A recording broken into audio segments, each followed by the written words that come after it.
జనార్దన్ గారు మాట్లాడుతూ లెటరు ఆయన మీద రాసినటువంటి లెటరు మురళి వాళ్ళ చేత నేనే రాపించానని మాట్లాడాడు.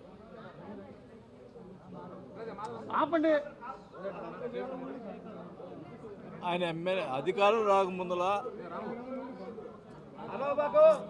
కృష్ణమ్మా అధికారం రాకముందలా ఎన్నో ప్రచారాలు దొంగ ప్రచారాలు చేసి ప్రజలకి మోసపూరిత మాటలు చెప్పి ఎమ్మెల్యే అయ్యావు. అయినా కూడా ఇంకా ఆ బుద్ధి మారలా. నేను లెటర్లు నా మీద ఎన్నో రాపించావు, ఎన్నో చేయించావు, ఎన్నో దుష్ప్రచారాలు చేసావు. నేను ఈరోజు అడుగుతున్నా, నువ్వు చేసినటువంటి దుష్ప్రచారాలు ఇప్పుడు నువ్వు అధికారం ఎమ్మెల్యే, నువ్వు అన్నీ అవి చేశాడు ఇది చేశాడు అంటున్నావు. ఒక్కటి చెప్పించవయ్యా, ఒక్కటి చూపించవయ్యా. నీది 100 చూపిస్తా. ఈరోజు నేను ఆ రోజు చెప్పాను, నేను చంద్రబాబు నాయుడు గారికి దయచేసి అప్పుడు జరిగింది ఇప్పుడు జరిగింది బయట పెట్టండి. డ్వాక్రా గ్రూపుల్లో జరిగినటువంటి అవినీతి, దుర్మార్గమైన అవినీతి, పేదవాళ్ళకి సంబంధించినటువంటి వాళ్ళు సంపాదించుకునే డబ్బుల్ని, వాళ్ళకి ఇచ్చేటటువంటి లోన్ని ఎవరు చేశారో దాదాపు ప్రకాశం జిల్లా ఒంగోలు ఉన్నటువంటి ప్రజలందరూ కూడా తెలుసు. వాళ్ళని మరి ఎందుకు మభ్య పెడుతున్నావు? ఆ పేర్లు వైసీపీలో జరిగినప్పుడు కూడా వాళ్ళ పేరు కూడా బయటమని చెప్పాను కదా, మరి ఎందుకు బయట పెడతావు? మళ్ళీ చంద్రబాబు నాయుడు గారి దగ్గరికి పోయి నా మీద అసత్యాలు చెప్తావు. నేను 86 కేసులు పెట్టించాలని చెప్తావు.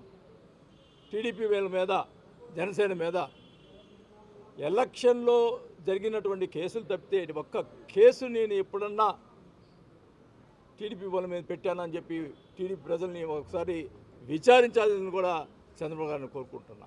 ఈ రకంగా నేను ఎప్పుడు ఒకటి కాదు, ఎప్పుడు కూడా టీడీపీ వాళ్ళందరూ కూడా నా దగ్గర పని చేసుకునేవాళ్ళు.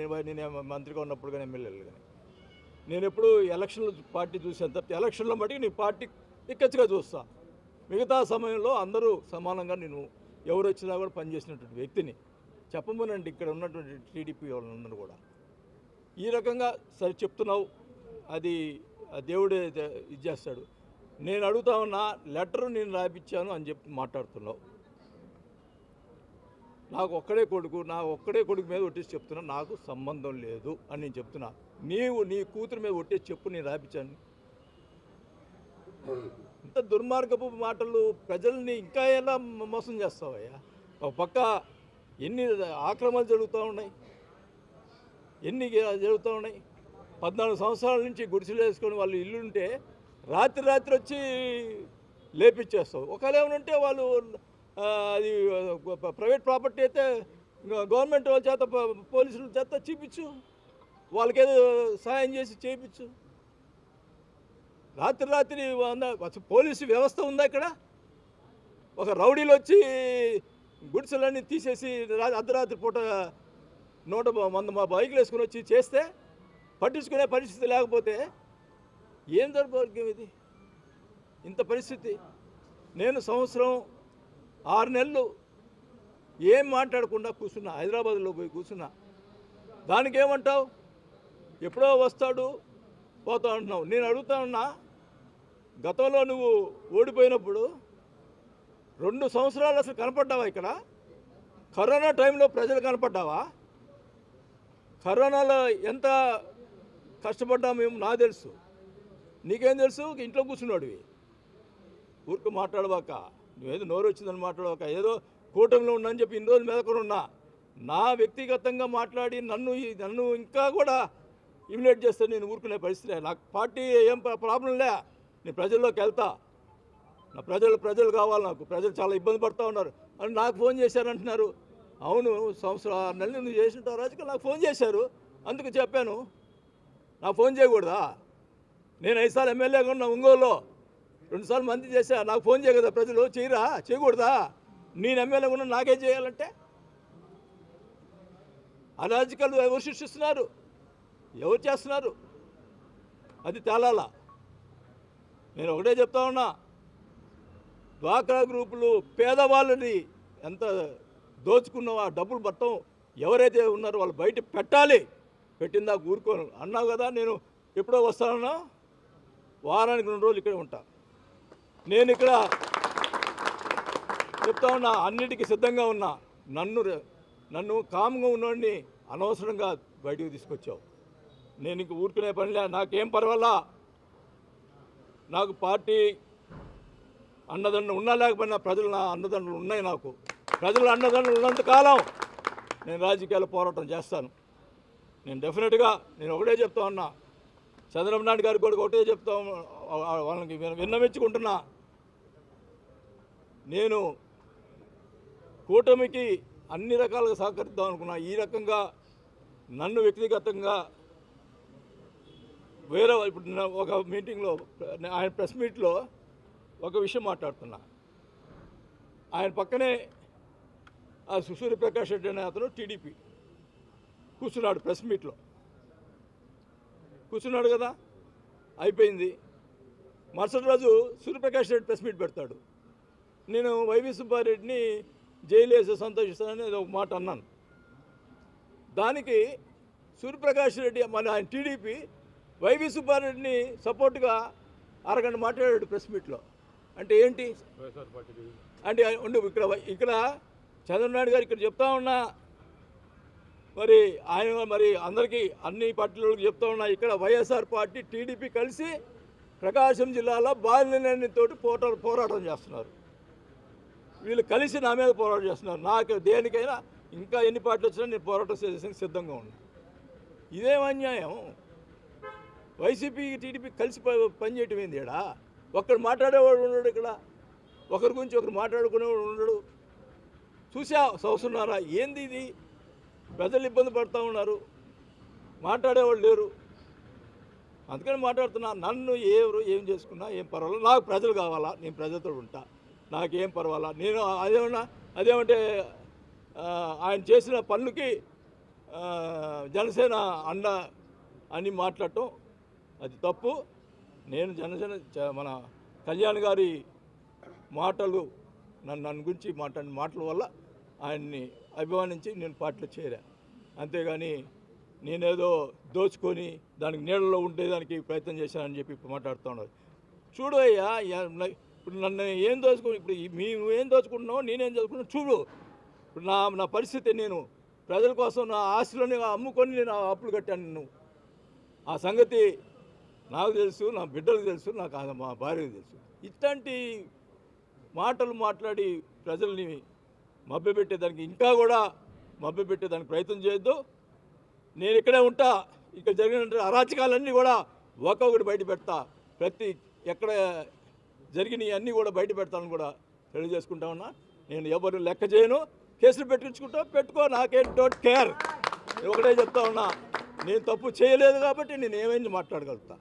నేను చేయను, తప్పు చేసినప్పుడు కూడా ఒప్పుకోను. నేను ఫోన్లో కలెక్టర్ గారితో మాట్లాడటం జరిగింది, ఎంక్వైరీ చేస్తామని చెప్పారు. నేను ఒకటే చెప్తా ఉన్నా, అధికారులు కూడా చెప్తా ఉన్నా, ఇట్లాంటి చర్యలు చాలా జరుగుతూ ఉన్నాయి, తర్వాత ఇబ్బంది పడతారు అధికారులే. దయచేసి ఈ చేసిన తప్పుల్ని బయట పెట్టాల్సిన అవసరం అధికారులు కూడా ఉంది. నేను మటుకి క్లియర్గా చెప్పాను.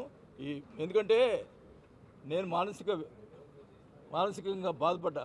మా టైంలో డాకా గ్రూపులో అంటే మా అబ్బాయి తిన్నాడు, చేసాడు అని మాట్లాడారు. ఇప్పుడు బయట పెట్టండి అయ్యా, మీరు ఉన్నారు కదా ఎమ్మెల్యేగా, మీరు బయట పెట్టండి. ఎందుకు అంతలానే అసెస్ చెప్పేసారు, అది చేశారు పబ్లిక్కి. ఇప్పుడు ఎవరు చేశారు అది బయట పెట్టండి.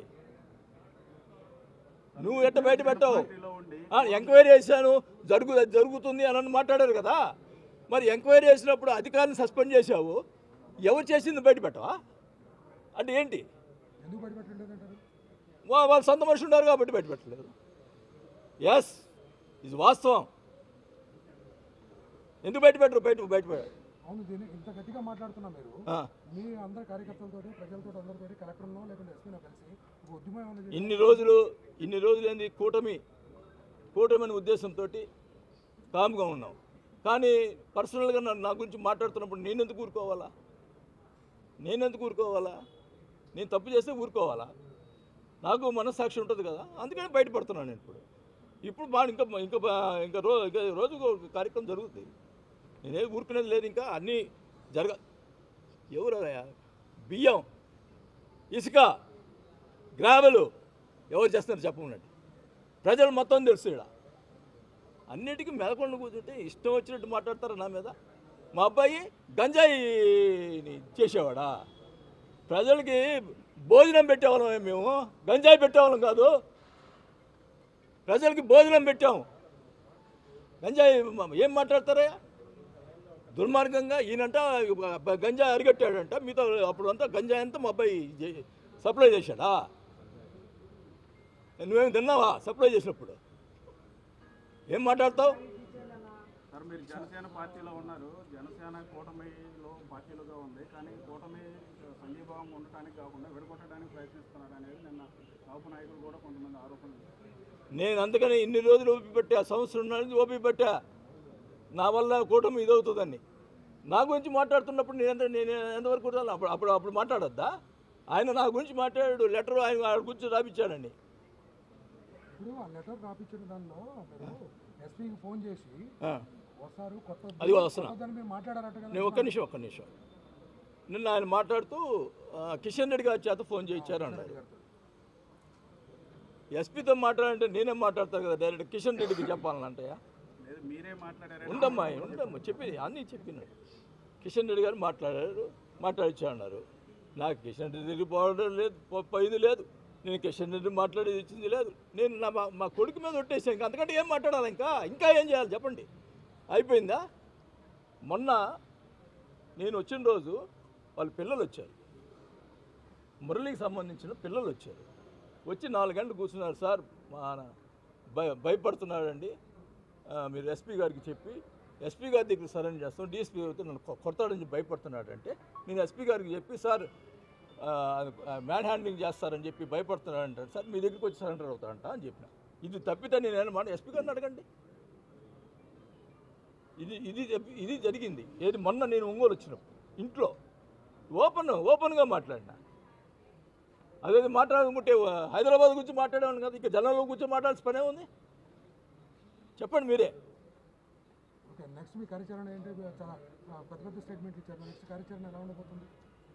నేను ఒకటే చెప్తున్నా, ఇప్పటికీ కూటమి ఉన్న అతను మాట్లాడుతున్నాడు కాబట్టి నేను మాట్లాడుతున్నా. పెద్దలు చదువు తీసుకొని ఇక్కడ జరుగుతున్నటువంటి అన్యాయాలు అడ్డుకోవాలి. First point. ఇప్పుడు నాకేదో కిరీటం పెట్టమని చెప్పి నేనేమో అడగట్లా. ఇక్కడ ప్రజలకి ఇబ్బంది లేకుండా చేయాల్సిన బాధ్యత ఉంది. చంద్రబాబు నాయుడు గారు కాకుండా జనసేన పార్టీ రెండు భాగాలుగా విడిపోయిందండి. మీరు కలుపుకొని పోయే ప్రయత్నం నేను కలుపుకొని, నేను పార్టీ కొత్తగా వచ్చినానండి. నేను కలుపుకొని పోయేది ఇప్పుడు అది కాదు.